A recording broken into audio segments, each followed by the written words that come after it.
Buenas noches, queridos amigos que nos siguen a través de nuestras plataformas. Mi nombre es Cristian Pareja Mujica, coordinador académico del Instituto de Capacitación Jurídica, y a nombre del ICJ les damos una cordial bienvenida. El día de hoy contamos con la presencia de la doctora Ilian Jaui Lora, quien nos brindará una interesante conferencia sobre el enfoque de género y el trabajo remoto. La doctora Ilian Jaui es especialista en género, prevención de la violencia en políticas públicas. Cuenta con cursos de especialización y alta experiencia en temas de género y violencia familiar. Fue exdirectora contra la violencia familiar y sexual del Ministerio de la Mujer y Poblaciones Vulnerables. Bienvenida, doctora. Muchísimas gracias, Cristian. Gracias por la invitación a ICJ y bienvenidos todos a esta conferencia que espero sea de su agrado. Vamos a Muchas comenzar gracias. en primer lugar explicando qué es el enfoque de género, luego cuál es el concepto que está manejando la legislación peruana en relación al trabajo remoto, para luego unir ambos conceptos y ver si es que realmente hombres y mujeres hemos tenido las mismas oportunidades en el trabajo remoto, también en el contexto del COVID-19, y fuera del COVID-19, cómo yo proyecto o visualizo que va a ser el trabajo de las mujeres en el futuro. Entonces, sin más, ya puedo comenzar, ¿no, Cristian? Sí, doctora, ya podemos comenzar. Ok. Entonces, en primer lugar, diríamos que el enfoque de género no es otra cosa que una herramienta de análisis de la desigualdad. Es una categoría relacional que me permite hacer referencia a los procesos económicos, sociales y culturales que definen y determinan las diferentes oportunidades que tienen en condiciones de vida de hombres y mujeres. Es decir, yo tomo una situación, por ejemplo, dos personas que realizan el mismo trabajo, ¿no? Y observo que una de estas personas gana menos. Y yo me pregunto desde el punto de vista de los derechos humanos y de la justicia social, y digo, ¿por qué esta persona gana menos? ¿No? Y la respuesta que recibimos del empleador es porque es mujer. Y entonces yo le digo, ¿eso por qué justifica que gane menos? Y lo que me contestan los empleadores es, porque ella va a quedar embarazada y su maternidad le va a costar a la institución. Y en consecuencia yo como que me estoy cobrando por adelantado lo que estoy invirtiendo en ella, ¿no? Lo cual es absolutamente absurdo porque la maternidad no solamente es una responsabilidad del hombre y de la mujer que tienen derecho a ser padres y ejercitar sus derechos sexuales y reproductivos, sino que también es una responsabilidad de toda la sociedad en su conjunto. Si no, no se podría pues procrear la especie, sino cualquier situación referida a las mujeres y cualquier injusticia o desigualdad hacia ellas estaría justificándose por el hecho de que ella puede ser madre. Situación que también inclusive crea una discriminación con aquellas mujeres que no pueden ser madres. Entonces, la justificación de la maternidad, que es un tema natural propio, ¿no es cierto?, del ámbito biológico de las mujeres, no puede generar desigualdades. Entonces, el enfoque de género es como estos lentes que ustedes están viendo en la pantalla, ¿no? Yo me los pongo, observo esa desigualdad y digo, no, aquí vamos a aplicar el enfoque de género y vamos a corregir esta desigualdad. Y esa es la manera como se trabaja con el enfoque de género como categoría relacional. Yo miro la relación que existe entre este hombre, esta mujer y el trabajo y digo, aquí hay una diferencia odiosa y perversa, hay que corregirlo. Entonces, las personas que nos somos especialistas en género somos contratadas precisamente para corregir estas desigualdades, ya sea en el ámbito público o en el ámbito privado. Entonces, en ese sentido, quisiera precisar conceptualmente. Sexo son las características y las diferencias biológicas, anatómicas, fisiológicas y cromosómicas entre seres humanos, definidas como hombres o como mujeres. En cambio, el género es un conjunto de ideas, creencias y atribuciones sociales construidas en cada cultura y momento histórico, tomando como base la diferencia sexual. A partir de ello se crean dos conceptos, masculino y femenino, ¿no?, que determinan el comportamiento, las funciones, las oportunidades, la valoración y las relaciones entre mujeres y hombres. Vamos a dar un ejemplo.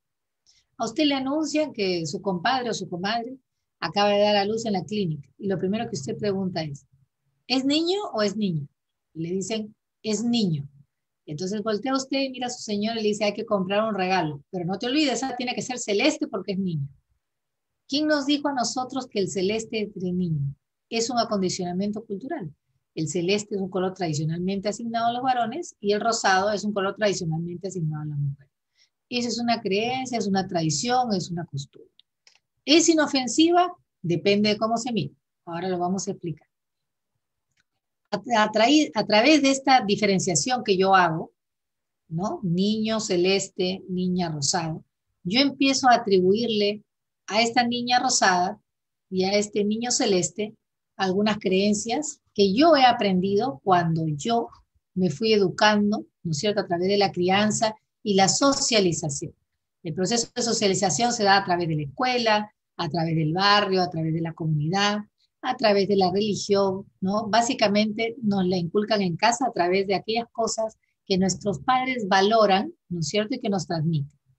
Algunos de estos valores tienen sentido y otros están siendo cuestionados por la sociedad actual. Por ejemplo, mamá, yo también quiero salir a jugar pelota. No, hijita, tú te tienes que quedar acá, ayudarme a poner la mesa, ¿no? Calentar la comida. Tu hermanito es el que va a salir a jugar pelota. Terminan de comer y la niña dice, ya mamá, ahora puedo salir a jugar pelota. No, me tienes que ayudar a lavar. Además están jugando entre hombres a la pelota. ¿Tú para qué vas a salir? Tú no puedes jugar con ellos. Déjalos que ellos jueguen con la pelota. Voy de entrada ya diciéndole a la niña, tú tienes un espacio, y tu hermanito tiene otro espacio y hay una distinción, una diferenciación, ¿no? La madre obviamente quiere transmitirle a la hija algunos conocimientos relacionados al manejo del hogar, ¿no? Y por el otro lado está el niño que hace deporte. Pero en la mente de una niña pequeña, que recién está empezando a socializar, ella se siente mal porque dice, yo quisiera estar jugando. Y no me llama la atención jugar con muñecas, me llama la atención jugar con carritos, jugar con la pelota, desarmar cosas, volverlas a armar, hacer juegos de lógica, me gustan las matemáticas.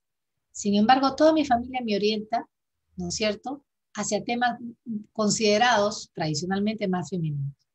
No, hijita, tú literatura, poesía, esas otras cosas, no, porque tú no vas a ser ingeniera, tú seguramente vas a ser enfermera, vas a ser docente, ¿no? A eso se le conoce como el acondicionamiento cultural que hay en algunas familias, muy conservadoras, no todas. Hoy en día ya, por supuesto, las cosas han cambiado bastante, sin embargo, todavía hay algunas familias muy tradicionales que prefieren que sus hijos y sus hijas se dedican a roles establecidos, ¿no? Ahora vamos a ver cuáles son esos roles establecidos. Pero estas valoraciones que hacen desde la familia, condicionadas por el afecto, hacen que las personas cambien su conducta. Entonces, es un acondicionamiento de la conducta y es cultural. Así como mi familia me condiciona, yo salgo a la calle y veo situaciones como, por ejemplo, hombres que le ceden el paso a las mujeres y que son personas muy educadas, ¿no? Veo, por ejemplo, mujeres vestidas completamente con burka, en donde solamente se le ven los ojos a las mujeres. Y veo situaciones en las cuales hay mucha violencia o hay familias disfuncionales. Entonces, yo junto todo eso que estoy observando afuera y digo, allá, la sociedad valora a las mujeres que hacen esto, esto, esto. Y la sociedad desprecia la ¿cómo se llama? La identidad femenina en estos puntos, ¿no? Por ejemplo, se nos enseña a ser, a las mujeres en general, hay un acondicionamiento para que seamos sumisas, subordinadas, obedientes, responsables, dedicadas a las tareas del cuidado y a las tareas domésticas, ¿no? Y calladita te ves más bonita, ¿no? Y expresiones de esa naturaleza. A los hombres, ¿para qué se les condiciona? Tú no puedes permitir que nadie te insulte, los hombres no lloran, frente a cualquier desafío que tengas de algún par masculino, como tú, que esté desafiando tu hombría o tu masculinidad, tú puedes ejercitar la violencia, ¿no? Estás autorizado para ejercitar la violencia y defender. No atacar, pero sí defender, ¿no? Y siempre tienen que estar en permanente competencia con otros varones. Es parte de la manera de ser de los varones. A los no varones se les enseña a ser competitivos, a la mujer se nos enseña a ser colaborativos, ¿no? Entonces el género nos educa así. Y entonces tenemos el condicionamiento del hogar y el condicionamiento de la sociedad en la cual nos desenvolvemos. Por último, hay otro condicionamiento también que entra en el tema de la feminización y la masculinización, que es la historia. en la historia que yo aprendo en mi país, ¿no? Las mujeres tienen determinadas hitos, ¿no es cierto?, en los cuales han contribuido, ¿no? Pueden haber sido grandes científicas, grandes ingenieras, grandes literatas, grandes poetas, grandes historiadoras también, como la doctora María Rostros, ¿no? Y por el otro lado tenemos a los varones que tienen como ídolos, ¿no es cierto?, como personas destacadas en la historia, pues, todos los presidentes de la República, porque nunca hemos tenido una presidenta mujer, y otros ejemplos que para los varones sean importantes, ¿no? Que sean determinantes en la historia de sus propias vidas. Y sobre la base de estos ídolos y sobre la base de esta historia, los hombres se desempeñan. Pero además tenemos, ¿no?, casi no 2020 años de historia en los cuales ha habido hegemonía del varón en la conducción de los hogares. Recientemente, y ya muy cercano a la era moderna, empezamos a tener mujeres que son cabeza de familia. Entonces, cuando en el trabajo me cuestionaban, ¿no?, por qué tenían ellas que ganar igual, uno de sus argumentos era, ellas no pueden ganar igual porque ellas completan el sueldo del esposo, ¿no? Son los esposos los que traen el pan, ellas solamente completan el sueldo, ¿no? Y mientras están sin hijos, porque cuando tienen hijos deben ir a su casa a cuidar a sus hijos. Entonces, claro, estas personas desconocen que hay familias uniparentales en donde la mujer es el único sostén del hogar y no estamos hablando de un hijo, ni de dos, ni de tres, sino a veces de cuatro y cinco porque la señora quedó viuda, porque la señora quedó abandonada, porque es una embarazada adolescente, porque es divorciada, por muchísimas razones la mujer puede quedar sola a cargo del hogar. Entonces no está completando el sueldo. Eso es una mirada de estereotipo de que el hombre es el único jefe del hogar. Aquí es jefe del hogar aquel que sustenta su propio hogar y puede ser un hombre como puede ser una mujer. Entonces, el género también está condicionado a un tipo de historia. Si nuestra historia está marcada por un patriarcado, ¿no es cierto? Lógicamente, todas las otras cosas que nosotros hacemos están enmarcadas en ese cuadrito, ¿no? Es como un marco, un parámetro que me pone, ¿no? Esta es la delimitación en la cual te puedes mover tu mujer. Entonces, dentro de esta delimitación, tú solamente tienes dos opciones. O eres una santa o no eres una santa, ¿no? Y dentro de estas delimitaciones, pues las mujeres no se visten de manera provocativa, porque si no llaman la libido y la atención de los hombres en el espacio público, y ellas son las responsables del acoso sexual callejero, ¿no? Entonces, estos estereotipos de cómo se deben comportar mujeres y hombres son lo que va formando la identidad de qué se entiende por femenino y qué se entiende por masculino, ¿no? Al hombre, por ejemplo, el hombre con falda. ¿Cómo se nos puede ocurrir que un hombre con falda pueda ejercitar bien su rol masculino? Pregúntenle a los escoceses que utilizan falda. Es parte de su costumbre, es parte de su historia y es parte de su sociedad, ¿no? Entonces, tenemos que entender que el género es el género y la interpretación del enfoque de género en la cultura peruana. Y así cada cultura y cada país tiene matices propios de lo que entiende como femenino o masculino de acuerdo a su cultura, su historia y su sociedad. ¿Se dan cuenta? Entonces, todas estas creencias, conjunto de ideas que les he manifestado, es lo que se conoce como género. Entonces, yo le incorporo estas ideas como una etiqueta a la mujer que tenemos en el Perú y digo, ella debe comportarse de esta manera. Y entonces el enfoque de género es el enfoque de género lo que combate es esta construcción desigual que se expresa fundamentalmente, aunque no únicamente, pero fundamentalmente en relaciones de poder al interior de la pareja. Yo soy el que mando, tú eres la que obedece. En el tema de la sexualidad, yo voy a decir cuántos hijos vamos a tener, cuándo los vamos a tener, y cuándo vamos a utilizar métodos anticonceptivos. La planificación familiar básicamente queda a cargo del varón, o él tiene que autorizar que ella se cuide para no tener más hijos de los que puedan mantener. Pero él, digamos, es el que, ahí es en donde viene el cuestionamiento y la desigualdad. Y finalmente en el tema del trabajo y la economía, ¿no?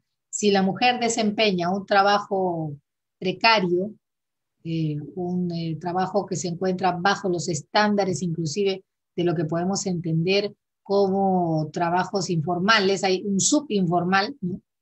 Siempre está condenada a ser pobre.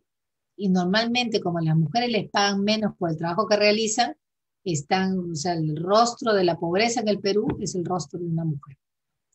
Es en estos tres escenarios, situaciones y contextos, en los cuales con mayor énfasis se puede aplicar la categoría relacional de género para corregir estas desigualdades. Asimismo, aquí les traigo un ejemplo, ¿no? El sexo es biológico y es fisiológico. El género, por otro lado, como ya les he explicado, se construye social y culturalmente. El sexo es algo con lo que nacemos, natural del ser humano. Sin embargo, el género yo lo aprendo desde la infancia y a lo largo de toda mi vida. El sexo no cambia, el género sí se puede cambiar, ¿no? El sexo es universal y el género se adecua, como ya señalé, al contexto social, económico, político, cultural. El sexo permite identificar las diferencias entre hombres y mujeres, mientras que el género permite identificar las relaciones entre hombres y mujeres. Yo me relaciono mi salario, por ejemplo, con la mujer, relaciono el salario con el hombre y luego veo la diferencia, ¿no? Y corrijo esa diferencia por ser injusta. En caso del sexo, por ejemplo, las mujeres dan a luz. En el caso del género, los hombres pueden cuidar a un bebé, algo que antes no se pensaba, ¿no? Nuestros tatarabuelos, bisabuelos y quizás nuestros abuelos nunca cambiaron un pañal, porque ese no era el rol que estaba asignado, digamos, a su masculinidad, al rol de varón. Pero las mujeres hoy en día pueden ser directoras de una empresa, ¿no? Pueden tener varios escenarios, pueden ser directoras de una empresa, además tener participación política, además tendría que hacerse cargo de su hogar, ¿no es cierto? Con ayuda, obviamente, de trabajadoras del hogar, ¿no? Pero ella se organiza. Entonces el género nos ha permitido construir un mundo más equitativo, más igualitario, más democrático, que le permite a la mujer también asumir otros roles distintos al rol que tradicionalmente se le había asignado a su sexo como mujer. Entonces estos roles que ahora ella puede desempeñar están referidos a prescripciones, normas y sobre todo expectativas de comportamiento establecidas socialmente para mujeres y hombres. Ahora, ¿qué sucede? A mí me pueden haber condicionado en mi hogar de niño. He ido creciendo como adolescente y he ido pensando que algunas de las cosas que me han dicho mis padres, bueno, ya no corresponden a mi tiempo. He seguido creciendo y ya de adulta he decidido, respeto mucho las ideas de mis padres, pero estas son mis ideas y estos son los comportamientos que yo voy a desarrollar como mujer o como hombre. Entonces está en cada persona mirar los roles de género que le asignaron en su crianza y en su proceso de socialización y decir, hasta aquí nomás, ¿no? De esto voy a tomar esto. Y entonces, estos estereotipos para cambiarlos están muy arraigados, ¿no? Y son considerados naturales y derivados de la biología. Y ahí viene el truco. Cada vez que se quiere excusar la desigualdad, ¿no? Ya sea en la brecha salarial, la brecha digital o muchas otras brechas que hay, y viene el género y te dice, eso es una desigualdad que no tiene justificación, la respuesta, ¿no es cierto?, del patriarcado y otras corrientes conservadoras pero es natural que la mujer tenga hijos. Sí, pero no es natural que le paguen menos. No es natural que se utilice su condición física en detrimento de su sueldo. Eso no es natural. Eso es una costumbre, es una creencia, es un comportamiento que adoptan, digamos, las empresas públicas o privadas y que pareciera estar castigando a la maternidad, estar castigando a la mujer por ser mujer, por no poder evadirse de su condición. Entonces, precisamente eso es lo que se cuestiona, ¿no? Estos comportamientos y expectativas que se esperan. Aquí tienen ustedes un ejemplo de qué estamos hablando cuando hablamos de roles de género. Es bien fácil y bien sencillo. A la mujer se le asigna un rol reproductivo. Por eso es que hago tanto énfasis en los ejemplos de maternidad, ¿no? Y de ese rol reproductivo se le ha encasillado. Estamos hablando desde la época de las cavernas a la fecha, ¿no? En cambio, al hombre se le asigna un rol productivo. Ella tiene un espacio doméstico, mientras él tiene un espacio público, ¿no? Él se desempeña en la esfera pública. Ella tiene un trabajo no remunerado en casa, ¿no? El trabajo doméstico que no es remunerado. Y mientras el hombre sí, todas las horas que dedica durante el día son remuneradas. Ella se dedica al servicio y cuidado de personas dentro de su propia familia, ya sean sus hijos, personas adultas mayores, parientes con discapacidad, quizás va y apoya a la vecina, etcétera. Las labores de servicio y de cuidado siempre tradicionalmente le son exigidas a las mujeres. a los hombres se les exige, se les otorga, vamos a decir, socialmente el poder y la responsabilidad, tanto la propia como la de sus familias, ¿no? En el caso de las mujeres se les asigna un rol de género de mediación y de subordinación. O sea, ellas siempre son mediadoras, conciliadoras, ¿no? Tratan de resolver problemas, tratan de colaborar entre ellas, ¿no? Y también están subordinadas al poder de un varón. Este varón puede ser su padre, puede ser su esposo, puede ser su hermano mayor en el caso de las niñas, ¿no? Porque se sustenta sobre la idea del patriarcado, dos ideas importantes que tiene el patriarcado. La mujer no es autónoma, la mujer tiene que siempre estar bajo la hegemonía de un varón. Y la segunda es, la mujer es inferior desde el nacimiento y por su condición de inferior siempre debe estar subordinada. Nunca será igual al varón. Estas son ideas del patriarcado. Así se construyó el patriarcado. Por eso es que se permite, pues se permitía, ¿no? Antes, ¿no? Y no solamente en nuestra sociedad, sino también en sociedades europeas, la mujer no decidía con quién se iba a casar. La mujer era parte de un comercio entre los padres, y los suegros, ¿no? Decidían por un tema de conveniencia económica, casar a sus hijas con determinadas personas para ir subiendo socialmente, para ir escalando posiciones en la vida, ¿no? O para asegurarse un sustento. Entonces, las hijas eran prácticamente consideradas una mercadería. Entonces, por eso digo, desde las épocas anteriores a las actuales, siempre se le niega a la mujer o se cuestiona en la mujer su autonomía para la toma de decisión. En cambio, en el hombre, al hombre se le concede la total autoridad y la total dominación, ¿no?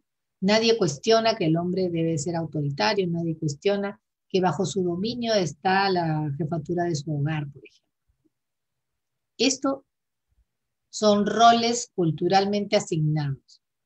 ¿Se aplican a todos los casos? No, hay reglas y hay excepciones, ¿no es cierto? Como hay reglas y hay excepciones, entonces ya no podemos decir que esto es una moral universal. Lo que tenemos que decir es mirarlo, reconocerlo y donde sea pertinente corregir los excesos. Entonces, las diferencias de género en nuestra cultura hay que concluir que se han transformado en desigualdades, en discriminación, en negación, ¿no? Del ejercicio de determinados derechos.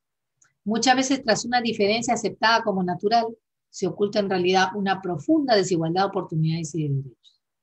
Desde la mirada del género se ha ido construyendo, para rebatir esto, ¿no? Desde la mirada del género se ha ido construyendo un nuevo paradigma para comprender y actuar en las dinámicas sociales y desde ahí se aporta a enriquecer la explicación y el cambio del comportamiento diferencial de hombres y mujeres. Para darles ejemplos, ¿no? Algunos códigos civiles anteriores no reconocían el derecho que tiene la mujer de declarar con quién ha tenido el hijo, ¿no? Ella tenía que ir o acompañada de su pareja de hecho o llevando su partida de matrimonio, porque su declaración como ciudadana titular de derechos no era suficiente. No se creía la palabra de ella, era como ciudadana de segunda categoría por ser mujer. Entonces, eso obviamente ha cambiado con el paso del tiempo, pero estamos hablando del año 2005, 2006, campaña del derecho al nombre, una gran campaña que hizo el Estado para darle nombre a los niños y que no se pervirtiera su derecho a la identidad. Entonces, cuando teníamos demasiados detractores en relación a la declaración que tiene que hacer esta mujer y el derecho que tiene de decir con quién ha tenido el hijo, aunque la citada persona no reconozca al niño, tuvimos que invertir nuestra estrategia y decir, no solamente es un derecho de la mujer, sino, más importante, es un derecho para establecer la identidad biológica del niño o de la niña, al cual se le está negando saber quiénes han sido sus padres. Y cuando juntamos ambos argumentos, el proyecto de ley pasó. O sea, la discriminación y la negación de derechos viene de ámbitos congresales, ¿sabes? Donde la mayoría además eran varones, ¿no? Y habían algunos que seguramente tendrían que reconocer a sus hijos después de que salió esa ley. Pero lo que quiero que me entiendan es, nosotros estamos intentando construir un nuevo mundo en el cual el género nos diga, nos explique, nos ayude a corregir estas desigualdades odiosas.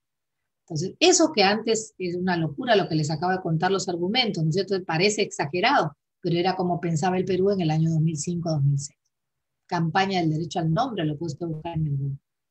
Hoy en día ya nadie cuestiona que la mujer puede puede presentarse y declarar con quién ha tenido el hijo, y más todavía, aquel que se quiera negar tiene que pagar la prueba del ADN, ¿no? Y negar ya en términos de una prueba científica que no es el padre, ¿no? Y sobre la base de ello se ha construido el derecho del hijo alimenticio. Entonces, hemos ido progresando y eso se ve reflejado en las normas. Otro ejemplo de cómo se ha ido construyendo con el paso del tiempo nuevos paradigmas, ¿no?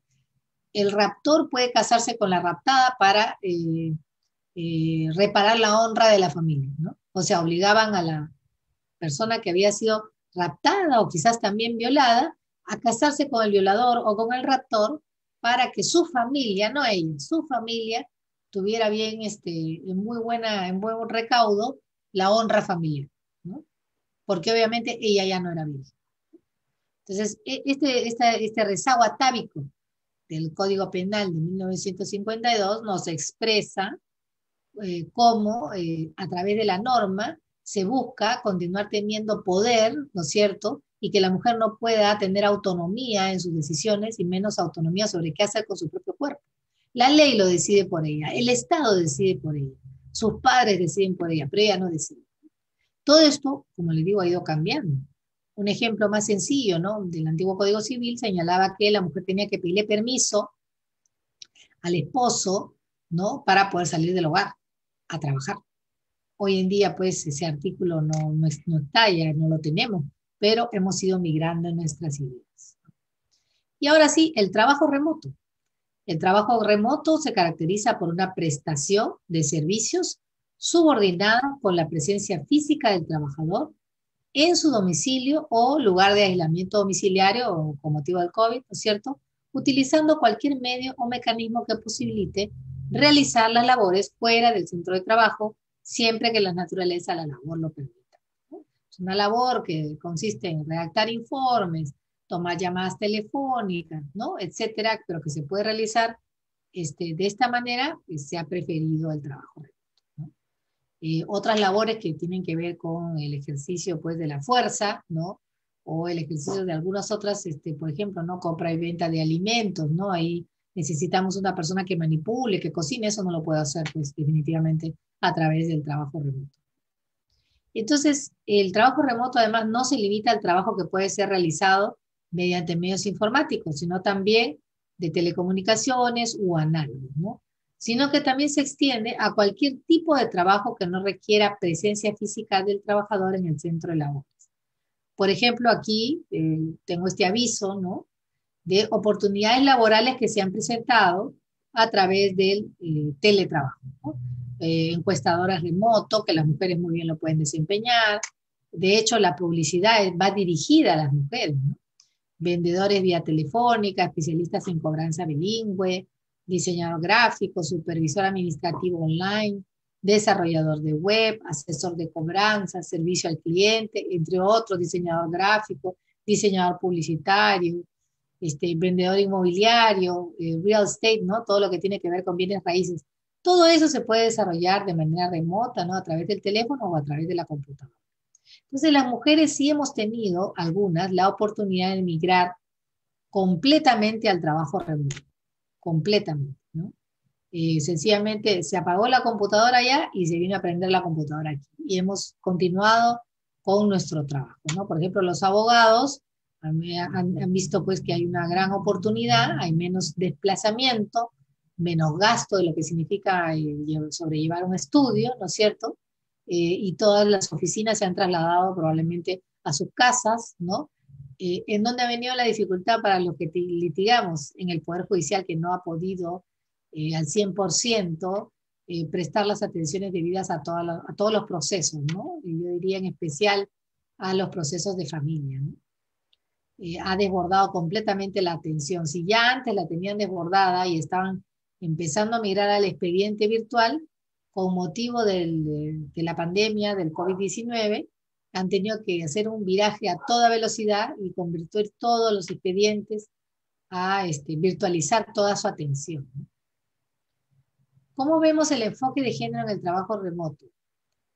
Lo vemos de la siguiente manera. El mercado laboral ha desarrollado nuevos formatos que están reemplazando a los tradicionales, ¿no? una de cada 3 mujeres que trabajaba en la modalidad presencial ahora está prestando algún tipo de servicio con trabajo remoto. El trabajo remoto además ha llegado para quedarse.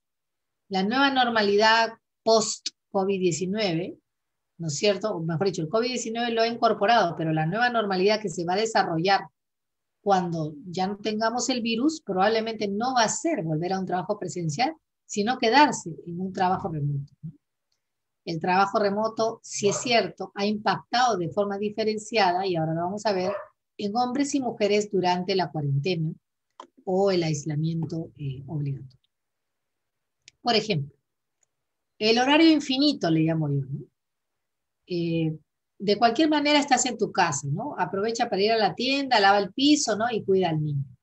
Entonces, hay una percepción de los jefes, de los directores y de la sociedad en su conjunto, de que ella cuando está en su oficina, en presencial, está ocupada. Pero cuando está en virtual, en su casa, porque así lo manda la ley y lo manda la cuarentena, ¿no? También está ocupada. Pero la percepción social es que está vagando en su casa, ¿no? No está haciendo nada. El trabajo remoto no tiene el mismo valor. Además, si está ahí, pues ya puede igual realizar lo otro, ¿no? Lavar los pisos, cuidar al niño, ir a la tienda. Pero no es cierto. El día no tiene un horario infinito. El día tienes un horario laboral, por decir, de 9 de la mañana a 5 de la tarde. ¿En qué momento cocinas, lavas, planchas y atiendes a un niño pequeño? Toda esa jornada se ve distorsionada porque ya no puedes tener, por ejemplo, el apoyo de una trabajadora del hogar que venga a cocinar 3 veces por semana. Tampoco puedes tener el apoyo de una niñera por el miedo al contagio, pero sí tu jefe te exige que hagas trabajo remoto en el horario que hacías antes en presencial. Y entonces tú tienes que ver cómo te las ingenias, ¿no es cierto?, para poder desarrollar todas estas labores en este horario que es finito, pero que desde afuera se viera como que es infinito, ¿no? Aquí tenemos un ejemplo. Vamos a decir que se llama María, ¿no? Ella dice, soy diseñadora gráfica freelance, trabajo desde casa. Me levanto a las 5:30, paseo al perro, hago ejercicio hasta las 8, preparo el desayuno para mi esposo que es médico, lo despido cuando se va al trabajo, cocino el almuerzo y la cena, y después de comer me siento a trabajar hasta las 10 de la noche, haciendo a la vez pequeños descansos para limpiar, jugar con la mascota, comer, etc. Gano entre 300 y $400 a la semana. Y me saca de quicio cuando mis familiares o amigos llaman y me dicen que el trabajo desde casa no es trabajo. Sí es trabajo, y a veces está manteniendo familias enteras, ¿no? Pero cuando lo realiza la mujer es como si porque lo realizara la mujer ya no es tan importante. No es realmente trabajo remoto. No, no está trabajando, está en su casa ahí jugando con la laptop, ¿no?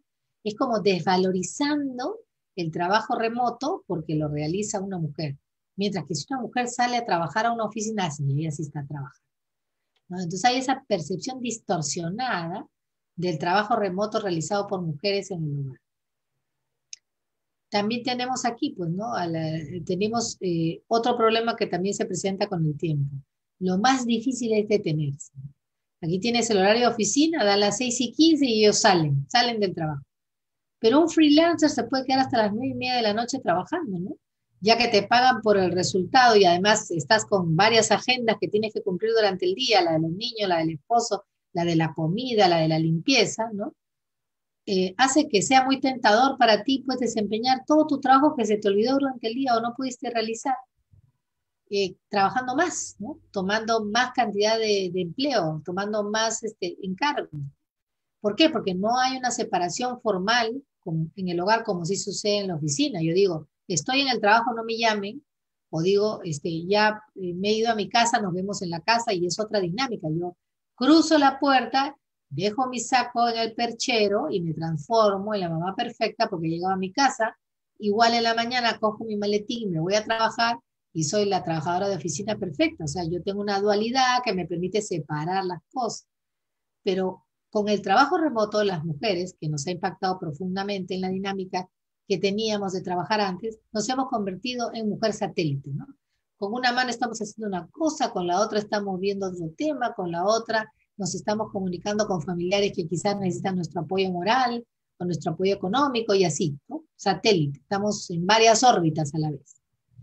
Y debes obligarte en algún momento a apagar la computadora para tomar un descanso, claro, cuando tienes dividida la jornada, pero cuando no la tienes, sencillamente la mujer está sometida a dobles jornadas entre las tareas domésticas y no pueden cumplir a veces ni siquiera con el trabajo remoto mínimo que se le solicita de 8 a 4 y media o de 9 a 5, ¿no? ¿Por qué? Porque están demasiado presionadas y terminan no durmiendo o no teniendo ni un solo espacio de ocio o teniendo un sueño muy débil, muy inestable, ¿no? Que con el paso del tiempo les va a crear estrés y perjudica su salud. A ver, una pregunta. ¿El trabajo a distancia es ideal para personas con niños? Bueno, la expectativa de una madre sería, sí, perfecto, mi criatura duerme en mis brazos, qué lindo, tengo a mi criatura a mi lado, ¿no? Y con la otra mano voy tipeando y además estoy sonriente y estoy contenta porque sí, qué bonito puedo ver a mi hijito desde recién nacido. La realidad, ¿cuál es? La realidad es que ese niño se va a enfermar, lo voy a tener que llevar al médico. La realidad es que si tengo alguna reunión a la cual de todas maneras tengo que asistir y no tengo apoyo en casa, voy a tener que llevar a mi hijo conmigo, ¿no? En el hombro, en brazos, ¿no? Tendré que pedirle a alguien que por favor me lo cuide, aunque sea unas horas, y si no encuentro a nadie, pues tengo que llevármelo, ¿no?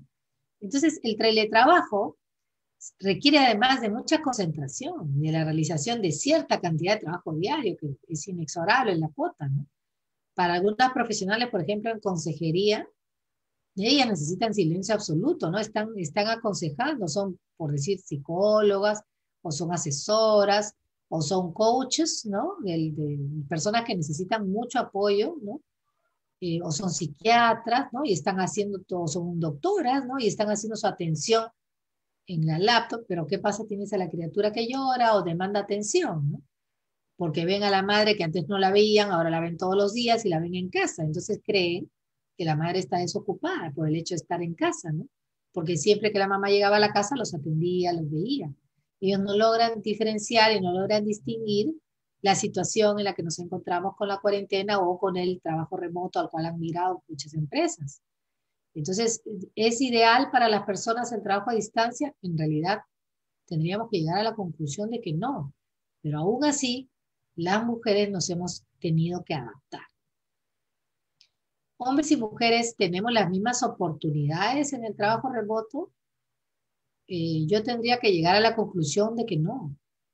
¿Por qué no? Porque si bien es cierto, hombres y mujeres pueden ser programadores y hombres y mujeres pueden ser psicólogos, no todos están repartiendo su cuota de responsabilidad y de cuidado en casa, tanto las tareas domésticas como la corresponsabilidad parental, de manera tal que por estereotipo estamos descansando todas las labores que antes hacía la trabajadora del hogar que teníamos, o la hacía la abuelita que ahora está enferma, ¿no es cierto?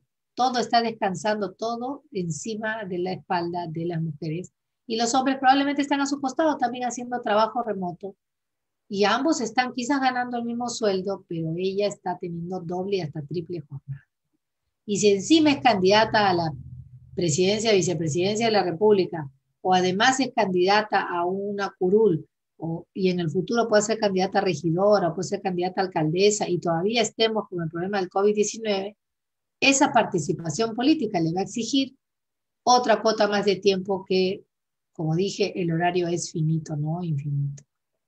Entonces tenemos, para que ustedes tengan una idea, una brecha de cuidado, y esto lo detectamos cuando nos ponemos los lentes de género.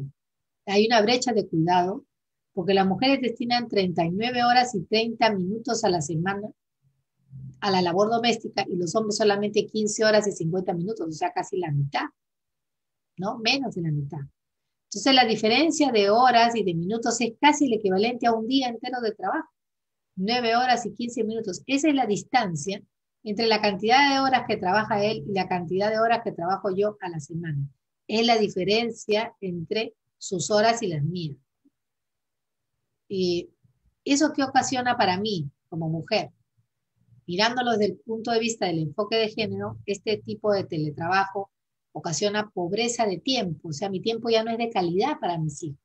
Ahora tengo menos tiempo para estar con ellos. También ocasiona escasas oportunidades de acceso a la educación y al trabajo. Porque como estoy ocupada en estas tareas, no puedo terminar mi maestría, no puedo terminar mi universidad, no puedo terminar mi secundaria completa, quizás, ¿no es cierto? y si soy analfabeta no puedo, no puedo ir a clases, ¿no es cierto?, para que me enseñen, y como no sé leer, entonces no tengo posibilidades a través de la computadora de poder continuar con mi educación. Y si yo trabajaba, ¿no es cierto?, que ahora vamos a ver la estadística del trabajo, he perdido mi trabajo y para poderme reinsertar laboralmente, pues tengo que aprender otras nuevas habilidades, ya sean habilidades digitales o habilidades blandas. Pero como estoy ocupada en el tema del cuidado, no tengo posibilidades de hacerlo.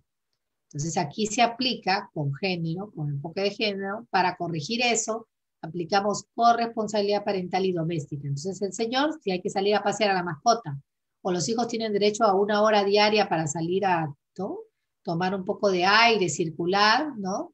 También puede salir con el papá, no siempre tienen que salir con la mamá puede quedarse por lo menos a descansar, puede tener derecho al ocio, porque existe el derecho al ocio, ¿no es cierto? O puede terminar otras tareas para luego tener más tiempo de calidad para ser empleado en aquello que ella más necesite, ¿no? Entonces, estos desafíos son los que se han planteado. Desafíos en relación a la autonomía económica de la mujer, desafíos en relación a la autonomía de su propio cuerpo, desafíos en relación a la autonomía en la toma de decisiones, con respecto a cómo es que a ella le ha impactado el tema del teletrabajo con enfoque de género. Yo miro el enfoque de género, miro el teletrabajo y digo, acá está faltándole a esta mujer autonomía económica. Acá le está faltando a esta mujer autonomía de su propio cuerpo. Acá le está faltando a esta mujer autonomía en la toma de decisiones. En el primer caso, por ejemplo, no alcanzan las laptops en la casa para todos. Entonces tú, mujer, que has quedado desempleada porque has perdido tu trabajo presencial, lo siento mucho, pero con las laptops que hay solamente alcanza para que trabaje el varón o para que la niña vaya al colegio. Entonces, en consecuencia, tú estás, como no tienes ahora sustento, no tienes autonomía económica con la cual tú te puedas comprar otra computadora o puedas de alguna manera acceder a otro tipo de trabajo o a desarrollar habilidades. Estás fuera, te quedaste sin autonomía económica.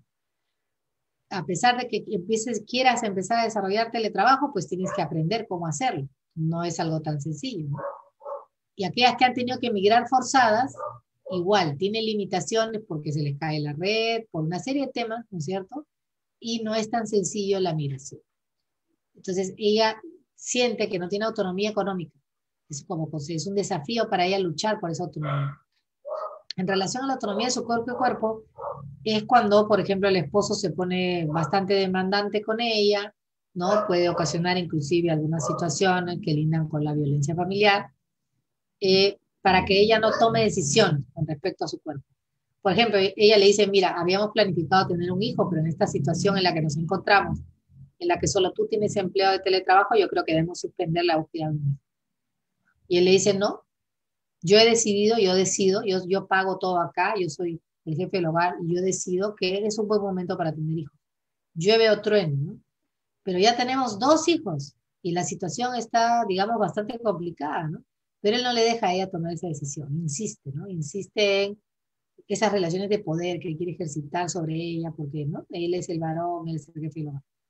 Y en relación a la autonomía, la toma de decisiones está referido a cualquier decisión que ella quiera tomar, tiene que pasar por la autorización del varón dominante que se encuentra en el hogar. Ella sola no tiene la capacidad para tomar decisiones. Y si la tiene, es un desafío lograr que su pareja admita que ella posee, tiene y es titular de estas 3 autonomías. En lo económico, el teletrabajo, ¿cómo nos ha afectado?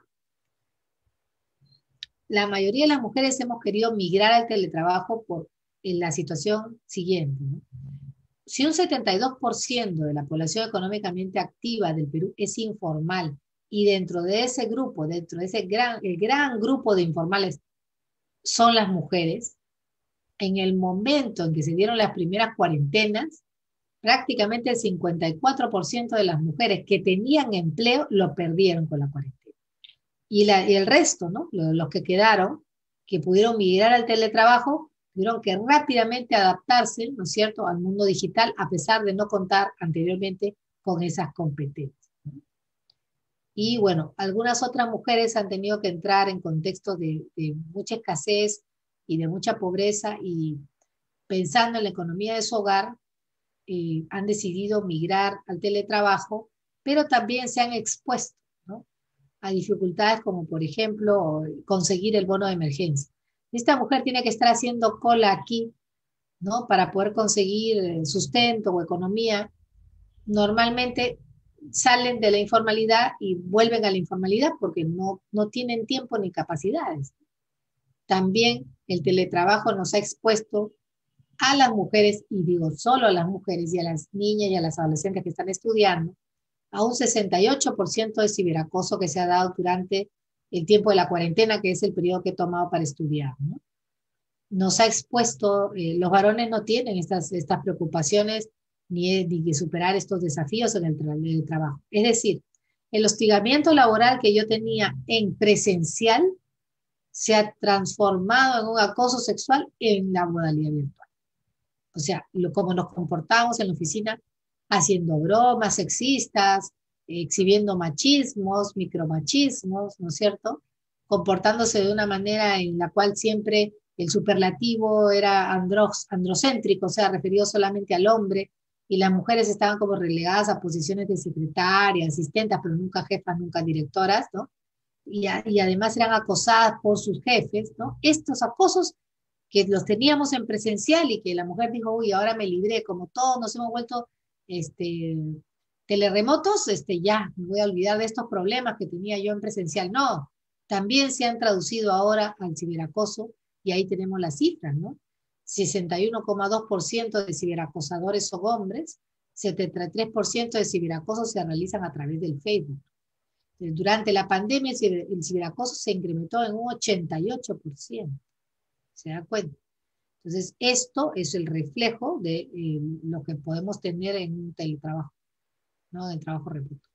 También el tema de la violencia, ¿no? El call center de los centros de emergencia mujer tuvo que incrementar su capacidad con muchas operadoras más, porque se recibió un 200% más de llamadas. Y bueno, muchas medidas de protección. Entonces, como ustedes pueden ver, en todos estos espacios hemos tenido un impacto diferencial. En el tema laboral, las brechas de desigualdad ocupacional y salarial de género. Por ejemplo, aquí estaba lo que les comentaba de los porcentajes de mujeres que quedaron desempleadas. Y 7 de cada 10 peruanas ejercían empleos informales o precarios. Y ellas fueron las primeras en perder sus empleos en la cuarentena. Por ejemplo, acá tenemos una cobradora de combi, las que trabajan en restaurantes, las trabajadoras del hogar, todas se fueron a su casa porque nadie podía tener pues todo el tiempo a la trabajadora del hogar o que se vaya y vuelva con la posibilidad que le contagien, ¿no? Las señoras que vendían en sus puestos también, ¿no? Muchas han perdido su capacidad de trabajar. En el tema de la alimentación, además del teletrabajo, la mujer se ha tenido que ocupar de la refrigeradora, ¿no? Y si uno de cada 5 hogares en el Perú son pobres, 4 tienen que salir diario a comprar sus alimentos, ¿no?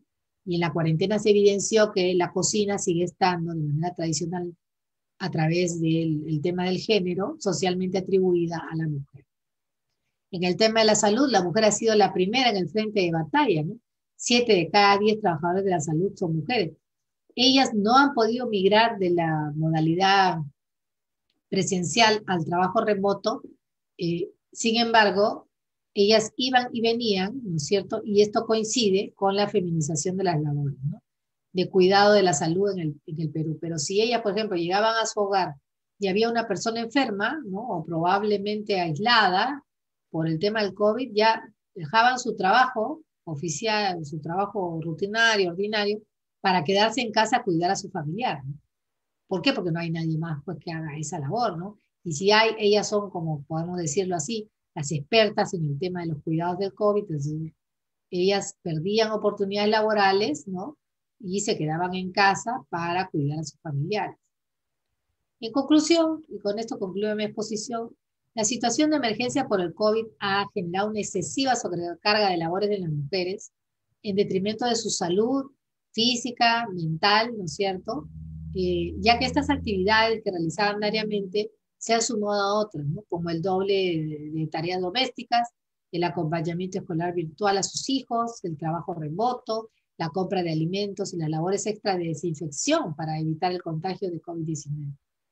Y aquellas que asumieron trabajo remoto en reemplazo al presencial carecían de habilidades en el entorno virtual y presentaron dificultades logísticas y en el uso del tiempo para la entrega de sus productos porque hay sí una discriminación hacia las mujeres y hay una amplia brecha digital que aún no se ha cubierto entre lo que los hombres saben de computación y de habilidades digitales y lo que las mujeres saben. También las tensiones propias de la cuarentena generaron una mayor exposición a la violencia familiar en el hogar y a conflictos permanentes con la pareja. También hay una brecha de desigualdad salarial de 572 soles en Lima Metropolitana entre lo que gana un hombre y una mujer por desempeñar el mismo trabajo.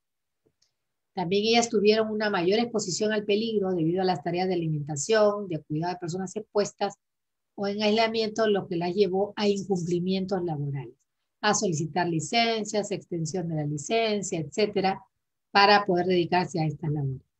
Todo esto ha perjudicado su desarrollo profesional, ha perjudicado sus estudios y la posibilidad de reinsertarse laboralmente, ¿no es cierto? Y con esto concluyo diciéndoles, ¿no?, que si bien es cierto, tenemos un enfoque de género que nos permite ver el teletrabajo, aún no hay las suficientes medidas correctivas que permitan decir que el teletrabajo es igual de beneficioso para hombres como para mujeres. Sin embargo, creemos que en el futuro yo visiono que la mujer va a descubrir que puede desempeñar también otro tipo de trabajo, pero en jornadas parciales, ¿no es cierto?, que le permitan sí disfrutar, ¿no?, de la vida en familia, disfrutar, ¿por qué no?, de su hogar y continuar en su hogar desarrollando el trabajo. Algunas ventajas, por ejemplo, que yo como trabajadora remota les puedo decir que he podido percibir. Me canso menos, ya no tengo que manejar, estresarme en el tráfico del Perú, ¿no es cierto?, para poder llegar a mi lugar de labores. El tema del desplazamiento y el no desplazarme me ha ahorrado aproximadamente 3 horas de vida diaria. Y eso es algo que sí debemos rescatar. Y esas 3 horas de vida diarias las dedico a mis estudios, las dedico a dictarles a ustedes esta conferencia y compartir este tiempo con ustedes, ¿no? Y en reflexionar profundamente acerca de cómo podemos ir cambiando socialmente las conductas. Yo creo que el trabajo remoto ha llegado para quedarse y creo que con algunos ajustes desde el punto de vista laboral, algunas concesiones en relación, por ejemplo, a que los horarios no deben ser de 8 a 5. A mí me deben pagar por productos, ¿no? Eso sería mucho más beneficioso para las mujeres, ¿no es cierto?, que estar en un horario en el cual tengo que marcar tarjeta por internet, ¿no? Y eso sería mucho más beneficioso, sería más equitativo también, más justo, considerando la gran carga de trabajo que las mujeres desempeñan y la corresponsabilidad parental y la corresponsabilidad doméstica son en realidad la solución, es que el varón contribuya con estas labores para, de alguna manera, equilibrar la balanza de las ocupaciones de las mujeres. Y con esto quedo a su disposición para las preguntas que considere convenientes. Muchas gracias. Muchas gracias, doctora, por su interesante conferencia. Es un tema muy importante en la actualidad y cómo nos ha afectado en esta virtualidad. Estamos muy agradecidos por su presencia el día de hoy y esperamos contar con usted para una futura oportunidad en el Instituto de Capacitación Jurídica para seguir profundizando estos temas. Claro que sí. Muchísimas gracias a todos nuestros oyentes y quedo con ustedes hasta una próxima oportunidad. Muchas gracias. Muchas gracias, doctora. Buenas noches.